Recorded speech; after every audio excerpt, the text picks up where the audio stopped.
Welcome, everyone. I haven't done a live stream in a while, so I thought I'd do one tonight. Going out to a bunch of different online platforms, so not sure I'm going to be able to grab questions from all of them. I can see the questions that come in live off of YouTube, but that's the only one I think that comes back to me live. The rest of them I have to go over to the platforms and look. So if you want to ask questions throughout the stream, you have to go to YouTube. Otherwise, hang out. We'll have an interesting little discussion. So, one of the things that I've been doing a lot of lately is doing videos from my YouTube channel because uh, there's been a lot of I get a lot of weird questions, right? So my PhD is in physics, but people ask me what I do for a living, and if you're a physicist, sometimes you get a really weird set of looks like, "What do you do with that?" Right? That's always the first question I get. Or it's something like, "Oh, like Einstein." I'm like, "Well, yeah, but not really like Einstein because he's a whole different world." But what I really do for a living is I founded a technical company a number of years ago, and I've helped found a couple of companies over the years. And people are like, well, how is that the same? That's just engineering. Well, it is and it isn't. And part of the why I wanted to have this discussion tonight, and I've kind of wanted to talk about things a little bit more on the scientific side than on the engineering side lately, is that if you look at the Nobel Prizes, which are going to be announced next week for 2024, but if you look at the historic ones, in the 1900s, 1910s, things were kind of coming out of what I'm going to call sort of the 1800s. A lot of the work that was done in those prizes were still 1800 level work. But there were just sort of accidental discoveries that popped up, right? And in the 20s and 30s, and even a little bit into the 40s, we were making these discoveries in science, both in physics and chemistry and math and all over, that were just sort of, wow, where'd that come from, right? It was sort of cutting edge, new level stuff. Einstein and the theory of relativity, the photoelectric effect, all kinds of things that said, hey, Newton was right, but there's a whole lot more there than we ever thought. Radioactivity was discovered, which was actually kind of by accident. X-rays were discovered, which was again kind of by accident. But there was all this really basic science going on, and they were just sort of all these discoveries happening because we really kind of got behind basic science. But what happens now is at the university level, basic science is not necessarily all that much of a focus. It's sort of papers for the sake of papers now. And how much grant money can you bring in? So what happens is the people who truly want to innovate, the people who really want to say, I really want to go off and create something new, they leave the universities and they go off to found startup companies where you get to do sort of innovative work and you get to really kind of take that edge and sort of push it out. Sometimes those startup companies work really, really well. Sometimes those startup companies don't. Just depends on which one you're talking about. But you get to take risks at the startup company side that you don't get to take over at over at the university side, because you don't get tenure if you take risks and fail, right? If you're at a startup company and take risks and fail, that's kind of okay sometimes, as long as your investors understand, hey, look, we've got this idea, it may not work, but if it does, this happens, and all that kind of stuff. When I was at the university, and I was at some pretty good ones, you used to see people that would do things like, well, let's do all the work and then we'll apply for a grant to do the work, and we'll just kind of say, oh, look, magically we got all these answers. And then they use that grant money to go on and go off and do something that would be the next grant that you get, right? So they always have sort of one in their back pocket. And there's some people that do that, which is interesting. But that's not really what you're supposed to do, but that's the way it works. And the other thing that happens is, especially in the last sort of 5 or 10 years, when you tell people you're a scientist, you get a lot of distrust of the scientific community in general. I've had people online tell me, oh, all scientists should be locked up and kept track of and all this other stuff. I'm like, some of us might be okay with that, but other ones might, sort of not, right? But and it always boils down to two things that are sort of the always the reason that people want to lock scientists up. One is, well, three really. One is, you guys invented nuclear weapons, and we didn't invent them. There was just sort of nuclear stuff was there, and we did some math, and then there was a bunch of engineering, despite claims to the contrary. There was some basic science that went into the Manhattan Project, but there was a lot of engineering that went into that project. So that was as much engineering as it was science. Probably more so engineering than science, to be honest. But the two that really kind of come up that really get people's blood boiling these days are COVID and climate change. And everybody always wants the scientist in me to say, "Can you tell us right now whether man made this or swear it's not man made that?" Everybody always wants you to phrase something a particular way. And COVID, everybody wants to bring up Fauci and ivermectin and all this other stuff.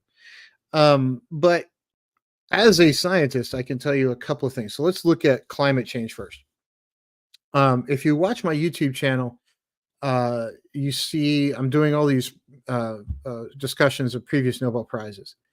I did one from the late 1930s, early 1940s. I think it was in the 40s, which was the prize for the guy who discovered the ionosphere, which is the upper part of our atmosphere. Um, we didn't know the ionosphere existed until around 100 years ago. It was still sort of, hey, we don't really kind of understand our own environment really all that well. And the magnetosphere, which is up above that, wasn't really known until I think the late 1950s, early 1960s, when we first started sending satellites up. So it was Sputnik, whenever Sputnik was. So if you look at climate change, let's talk about that one for a minute because it's always the one fun one everybody wants to bring up. Models that were done in the 80s were based on our knowledge of an environment that we didn't really know all the details of until about 40 or 50 years before that. And then we came up with these climate models in the 80s and 90s that didn't look good. But remember, those are computer models. Then those computer models have gotten a little better over time. And you notice the answer of what's going to go on with the climate always seems to change. Well, it's because those computer models have gotten more advanced. They've gotten a little bit better. We understand the environment better. We understand how to do those calculations better. And again, as people join, I know you can see me on like 5 different social media platforms, but if you want me to see questions, which I'm happy to try to answer, you have to go to YouTube. And my YouTube channel is just at Timothy M. Holt, and I can see him in the live chat. But when it comes to climate change, we didn't really understand a whole lot of it until, not that long ago, honestly. And we're still learning things about it. So when you come at reputable scientists, you want them to say, swear it was this, swear it was that. None of them are going to actually do that. You will get disreputable ones to actually swear to one thing or another. You may even get some Nobel laureates to fall down on one side or the other, and that's fine. But none of the ones that fall down on one side or the other are actually climate scientists. And I say that knowing 11 Nobel laureates personally. But the thing about that one is we are still learning a lot.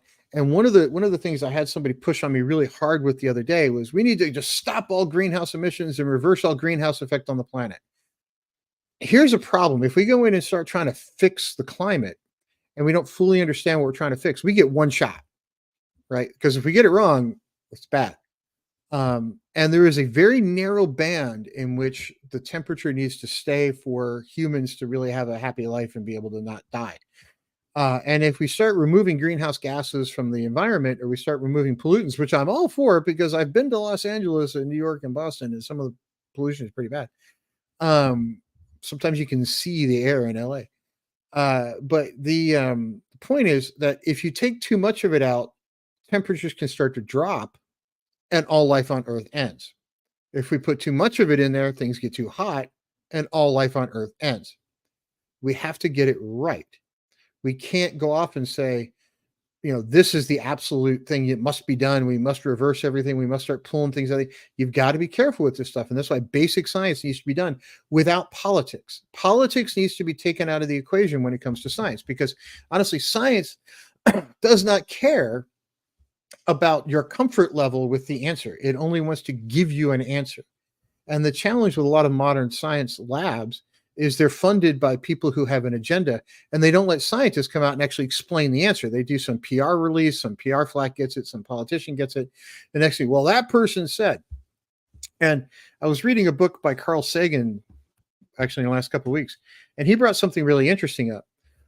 In the early 90s, there was a survey taken of a large part of the population to say, do you have missing time? Do you have time where you're like, for 15 minutes, I can't remember what went on. It's just missing for me. Do you believe in aliens? The answer, you take all those questions, you survey enough people, and all of a sudden the conclusions to that survey were this many people believe they've been abducted by aliens. The trouble is they never actually asked if anybody had been abducted by aliens. They asked a lot of ancillary questions that were sort of in that alien missing time world. And they came to the conclusion that X number of people had been believe they've been abducted by aliens, but they never asked. right? So that's what happens when you let the people who didn't do the work come out and do the talking, is you get these sort of, I'm going to blow it up to be different than what it is, which is why, especially with climate change, we've got to get politics the hell out of that equation. You can't have work funded by um, the solar panel companies. You can't have work funded by the oil companies. You need to have fundamental science going on in that field if you want to get it right, because we get one shot to get it right. Too much greenhouse gas, bad. Too little greenhouse gas, just as bad in a different way. So we got to get that one right. And I think we should. I think that should be a much greater focus, but it needs to be a focus without politics in the room. Because if you do science correctly, you get an answer. You may not like it, but you're going to get it. And that gives you a direction to go in. But you've got to be very careful how you do that. And you can't decide, well, this is the answer. Now let me go craft an experiment to get that answer. That's not really what you want to do. You want to say, let me do some science that helps me figure out the answer, and not, here's the answer I'm looking for. Let me figure out how to get there. Because if you tell me the answer you want beforehand, I can go craft an experiment that gets you there. That's not hard. But it may not be the right answer. Now, COVID. Let's look at COVID for a second. And I know this is another one that's going to make people upset, because somehow when COVID hit, we managed to turn a disease into a political event within about 6 weeks. And again, viruses and science doesn't care about politics. It doesn't care about party. It cares about tissue and killing it, or whatever it is that virus is wanting to do. And then always somebody comes, well, they said ivermectin. Well, no, I don't remember if anybody said ivermectin besides a guy who was not a scientist, but maybe Fauci did at one point, but I don't remember that. But the thing with that one was, the disease hit. I've Googled it, and I've talked to one guy who has a Nobel Prize in medicine, and a few others who were in and around that. And I personally worked for one of the people I was working on a traumatic brain injury project years ago from the physics side, not from the medical side. And one of the people who was always on the stage talking right around Fauci was this guy named Brett Gerwaz, little guy with 4 stars on his shoulder and gray hair. And anyway, he great doctor. He was sort of in the top end of that whole discussion. And one of the things about fielding a vaccine is it normally takes 8 to 10 years. Okay, years, plural, before you have the vaccine actually ready to go. This was done a whole lot faster than that.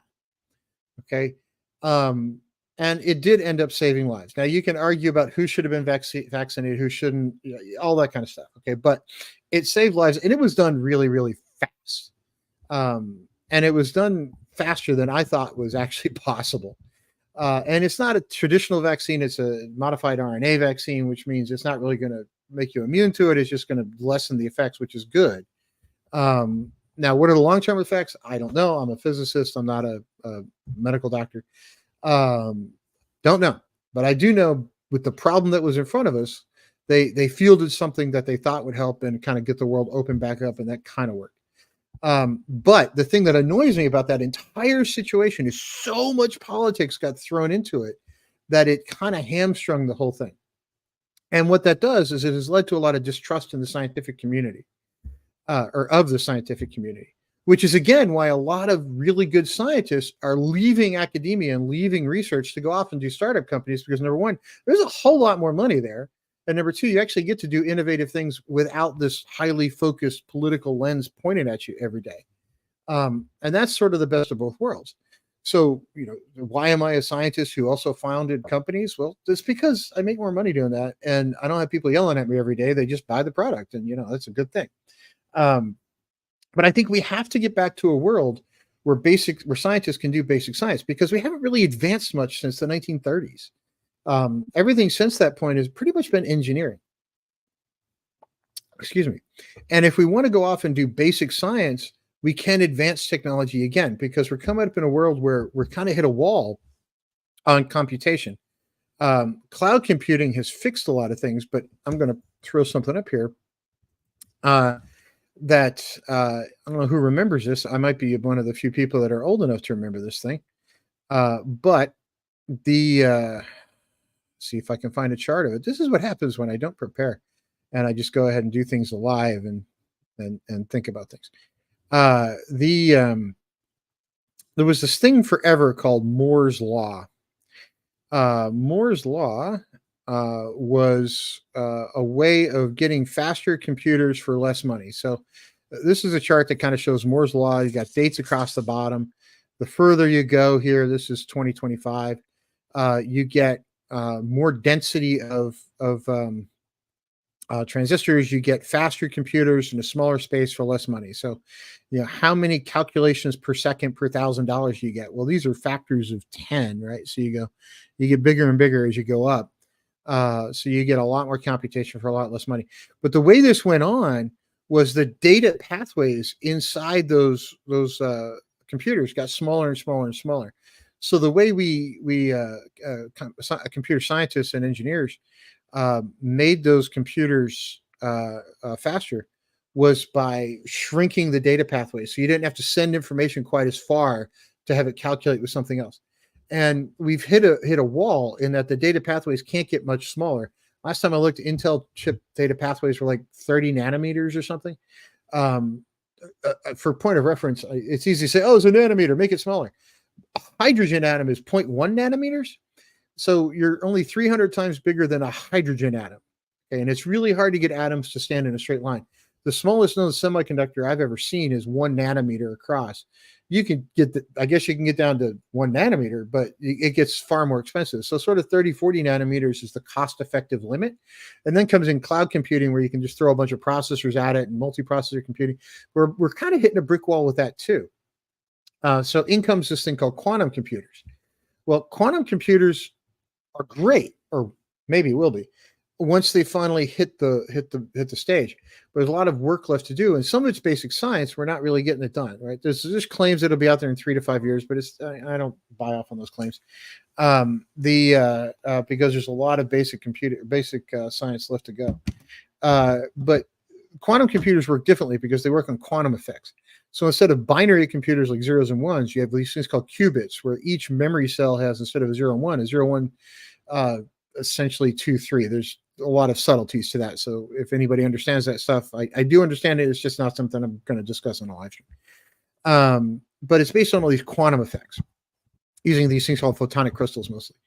But that's a lot of basic science that really needs to be done. We need to understand quantum mechanics better, and we don't necessarily understand it as well as we should, because it's still based in a world of probabilities, not on definite answers. And we don't want probabilities when you're trying to do your taxes. Well, this is probably correct. You put a quantum computer in charge of a nuclear reactor. Well, this should probably work, right? You don't want that. You want definite answers, and there's a lot of basic science left to do. So what I think societally needs to happen is scientists, the reputable ones, need to get better at doing public work and public discussion. Because so often what we get in public discussion are scientists who want to make things look 10 times more complicated than it really is. For instance, you see this thing called the wave function. And if you're curious what that is, I just did a video on this. It's the 1954 Nobel Prize, was the statistical wave function. But this guy named Bourne, not Jason Bourne, different one. But interesting stuff. So the point is, you get these pictures up here where everybody wants to say, oh, look, here's this wave function. Look at this thing I figured out. I did this, I did that. Sooner or later, nobody but me and the 2 or 3 physicists and them kind of understand what he's saying. Everybody goes, oh my God, that's so cool, because look at the pretty pictures, right? Well, that doesn't help you, right? When you're dealing with probability distribution functions, you really want to know exactly what's going on. And quantum mechanics is because it's statistical in nature. Even Einstein thought that it was really kind of hinting, it was giving us sort of this fuzzy view of what something that really lies underneath quantum mechanics that would be even more telling. But I think one of the things that when I was a kid that went on, you had a number of scientists and science historians that were really good at explaining really complicated subjects to kind of everybody. There was a scientist named Feynman who would do public discussions once in a while. He's great. You can find his stuff on YouTube, but he's been gone for a long time. But he was fantastic at doing these sort of simple explanations for complicated problems. Carl Sagan was amazing at that. And we don't really have a Carl Sagan for this generation. I know we have Neil deGrasse Tyson, but Uh, he focuses mainly on astrophysics. Carl Sagan could talk on pretty much anything in physics and have it a really complicated subject sound very simple. And Neil deGrasse Tyson, he's great at astrophysics, but that's sort of his thing, and that's where he's focused, and that's great. And I know Bill Nye the Science Guy, but he does kid stuff.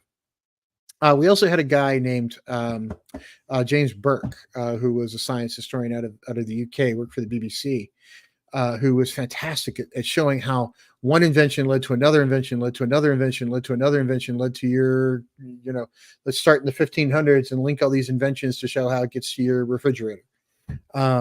And we don't have that in this generation because what we have are a lot of people saying, look how complicated this is. And I'm so smart. I figured it all out. Trust me, it's all right.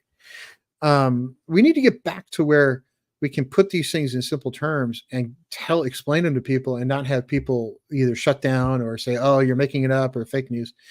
We need to have a trusted source for that. So after this election is over, one of the things I plan on doing is pushing different people in positions of authority, aka Congress and Senate, coming for you guys. And before anybody laughs at me and goes, yeah, I tried that before. I have done that before. It's not as fun as it sounds. And actually wound up testifying in front of Congress twice, not because I was in trouble. Okay, I want to point that out. It's not because I was in trouble. It's because of some work I was doing. Once was on armor and traumatic brain injury, building better helmets and trying to solve that during the war on terror. And once was on alternative energies, but both of those were closed room sessions. There was some public stuff about it, but and I've briefed a bunch of congressmen and senators. So, coming for you guys, we need help. Because right now, if you go to any graduate school in the country, it ain't U.S. citizens populating the science departments. And all those folks are going home, taking basic science knowledge and leaving the country and going someplace else. And you can't keep Americans in the field because, we get pointed and laughed at and called names and, whatever.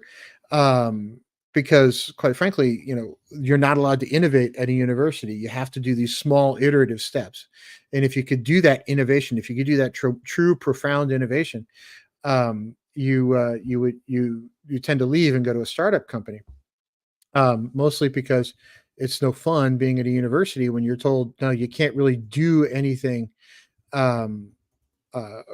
innovative. You have to do things stepwise. And I'm going to introduce you to a guy that most of you have heard of, who got the Nobel Prize in 1921 or three. I don't remember exactly which year. But it was Einstein. I do have a video of that Nobel Prize on my YouTube page, but he didn't win it for what most people think he won it for. Okay. He won it for the photoelectric effect. He did not win it for relativity. So what he won it for was the ability to show how electromagnetic radiation comes in and interacts with matter, and you get these things called photoelectrons off. Well, you want to see something interesting. He wrote that paper in 1905. So interestingly, in 1905, he wrote actually 5 papers. The first 4 are things you've heard of. They're special relativity, general relativity, the Brownian motion, which actually proved atoms were real. Remember, that's only in 1905. And the photoelectric effect. He won for the photoelectric effect. Now, why is that? Well, all those other things he might have and be more famous. General relativity got you E equals mc squared. The photoelectric effect, it got you all of these applications. I mean, if without the photoelectric effect, you wouldn't have solar panels, light sensors, digital cameras, barcode scanners, smoke detectors, security systems, X-ray spectroscopy, which is used in labs all over the world, X-ray imaging. Hello. At least not the way we have it now. You still have to use film and go get it developed. Well, now you can do it straight to CCD cameras. Computed tomography, CT scans, nuclear medicine engineering using PET scans, photovoltaic cells, general electric current. You go down the list of what you use that thing for, and that is thank you, Professor Einstein. And he did that work in 1905. By the way, he published those 4 papers in 1 year, which revolutionized physics. He proved atoms were real. He proved that Brownian motion is a sign of atoms inside liquids and all kinds of other stuff. But He did relativity, and the photoelectric effect. So he had this golden year. By the way, at the time he was working as a patent clerk, and that was the year he got his PhD. So that was the year he graduated college. Then he went on to go work kind of wherever he wanted because at that point he was Einstein. But um, that's the kind of innovation we're not allowed to do anymore, because if you brought something as revolutionary forward as the photoelectric effect in a university today, so let's say we come forward with, hey, underneath quantum mechanics, I figured out that this is here and string theory is wrong, and we got, you'd be laughed out of the place, right? Because you haven't made enough iterative steps to get there. Someday I think something like that will happen. But I think it was going to take a special university to get that stuff through. So um, I don't know exactly which platform everybody's watching on, but there's a couple hundred people on here now. So I can't see questions unless you're over on YouTube. But that was pretty much all I had to talk about tonight. Anyway, was that we do have these wonderful scientific minds in the country. Unfortunately, most of them have left universities and gone to companies because you're actually allowed to innovate, which is cool.